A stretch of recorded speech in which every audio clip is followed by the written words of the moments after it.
বাংলাদেশে আপনার 70-80% মেয়েদের জীবনে কিন্তু এই ঘটনাগুলো ঘটে। মায়ার জালে জড়িয়ে বিয়ের আগে শারীরিক সম্পর্কে জড়িয়ে নিজেদের সম্মানহানি করি। ময়না কিন্তু একটা সময় যে নিজেকে রিয়ালাইজ করে যে আমি জীবনে যাই করেছি সেটা ভুল ছিল।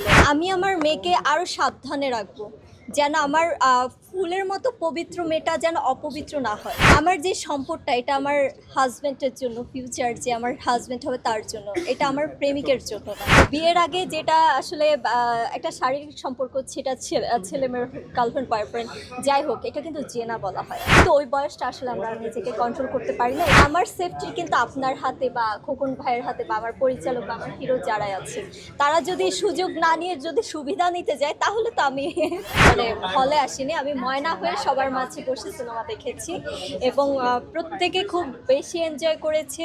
আমি যেখানে হেসেছি তারাও হেসেছে।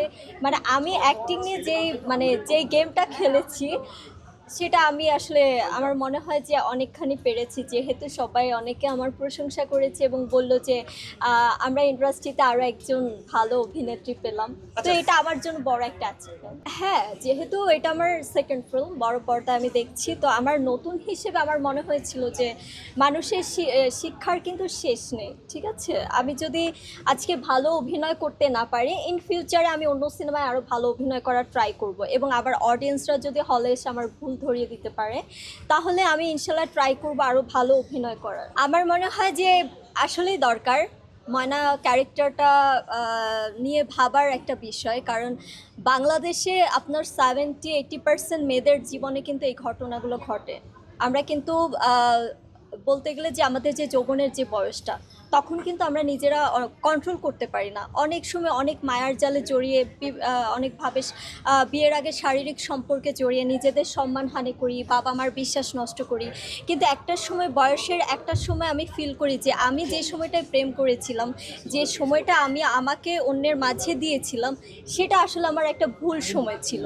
এই চিন্তাধারা থেকে আসলে আমাদের বুঝতে হলেও ময়না সিনেমা দেখতে হবে, কারণ ময়না কিন্তু একটা সময় যে নিজেকে রিয়ালাইজ করে যে আমি জীবনে যাই করেছি সেটা ভুল ছিল এবং সে নিজেকে শুধরানোর জন্য অনেক ট্রাই করে, কিন্তু দিন শেষে আসলে তার ভাগ্যটাই খারাপ।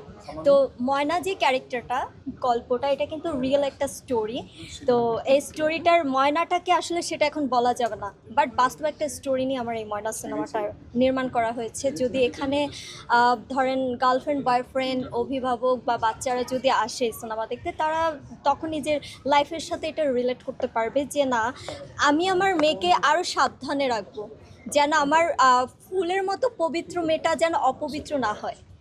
এবং একজন প্রেমিক প্রেমিকা চিন্তা করবে যে একটা মেয়ের সম্মান কিন্তু বাঁচানোর দায়িত্ব এই পুরুষটারও। একজন প্রেমিকা চিন্তা করবে যে আমার যে সম্পদটা এটা আমার হাজব্যান্ডের জন্য, ফিউচার যে আমার হাজব্যান্ড হবে তার জন্য, এটা আমার প্রেমিকের জন্য না। সব কিছু মিলিয়ে আসলে একটা দুর্দান্ত একটা স্টোরি এবং ট্র্যাজেডিটা অনেক ভালো, কারণ আমরা যখন ব্রেকআপ হয়ে যাই তখন কিন্তু ডিপ্রেশনে যাই, সুইসাইড করি, যার কারণে ওইখান থেকে আসলে বের হয়ে আসতে হবে। নিজেকে ভালোবাসতে হবে, নিজেকে ভালো রাখতে হবে। এটা কারো মাঝে কাউকে ভালোবেসে সেই ভালোটা রাখা ইম্পসিবল। কোটি মানুষের আস্থার ভালোবাসায় 11 বারের মতো দেশের 1 নম্বর রেফ্রিজারেটর ব্র্যান্ড ওয়ালটন। এটা কখনোই ভুল না। দেখেন, ইসলামী শরিয়ত অনুযায়ী কিন্তু বিয়েটা হচ্ছে মানে একটা ফরজ কাজ। তো বিয়ের আগে যেটা আসলে একটা শারীরিক সম্পর্ক, সেটা ছেলে মেয়ের গার্লফ্রেন্ড বয়ফ্রেন্ড যাই হোক, এটা কিন্তু জেনা বলা হয় এক কথায়। তো সেই জিনিসটা আসলে হারাম কাজ। তো এই কাজ থেকে দূরে থাকা উচিত, আল্লাহর নির্দেশনা আসলে আমাদের চলা উচিত। আমরা আসলে কিন্তু ওই বয়সটা আসলে আমরা নিজেকে কন্ট্রোল করতে পারি না। এটার জন্য সাবধান থাকতে হবে আমাদের বাবা মা, ভাই, বন্ধু, হাজব্যান্ড, ওয়াইফ, প্রেমিক, সবারই সাবধান থাকতে হবে যে একটা আমি কীভাবে সেফ থাকা যায়।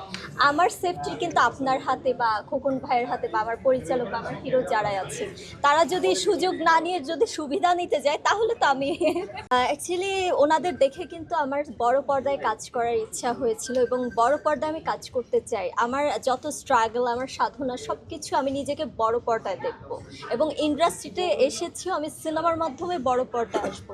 তাহলে আমি ছোটোখাটো নাটক করে আমি নিজেকে পপুলারিটি বাড়াতে পারতাম, কিন্তু আমি বড় পর্দার জন্য গত 7 বছর ধরে ওয়েট করছি এবং ফাইনালি আমি নিজেকে বড় পর্দায় দেখলাম। সবারই ইচ্ছা হয় যে আমি সবসময় একটা কথা বলি যে বাংলাদেশে 10 জন ভালো অভিনেত্রী থাকলে তার মাঝে ছোট্ট রাজরিপা নামটা আমি দেখতে চাই। তো তাদের সাথে তুলনা করে লাভ নেই, তাদের মতো সবাই হতে চায়। অপু বিশ্বাস আপুর জায়গায় কে না যেতে চাইবে? তার যে পপুলারিটি, তার যে ফ্যান্স ফলোয়ার, বুবলি আপু, তাদের এত দর্শক এত পছন্দ করে। এই যে আজ আমার সিনেমা রিলিজ হয়েছে, তাদের সিনেমা যদি রিলিজ হতো অ্যাটলিস্ট আমার থেকে আরও ভালোভাবেই সিনেমাটা চলতো, কারণ তাদের অডিয়েন্স আছে। তো আমার সেই অডিয়েন্সটা ক্রিয়েট করতে হলে তাদের জায়গায় যেতে হবে, সেটার জন্য আমার স্ট্রাগল করতে হবে, আমার ভালো ভালো সিনেমায় কাজ করতে হবে। তো সেটার জন্য আমার পরিচালক বা প্রযোজক যারা আছেন তাদের আসলে আমাকে সুযোগ দেওয়াটা খুবই ইম্পর্টেন্ট।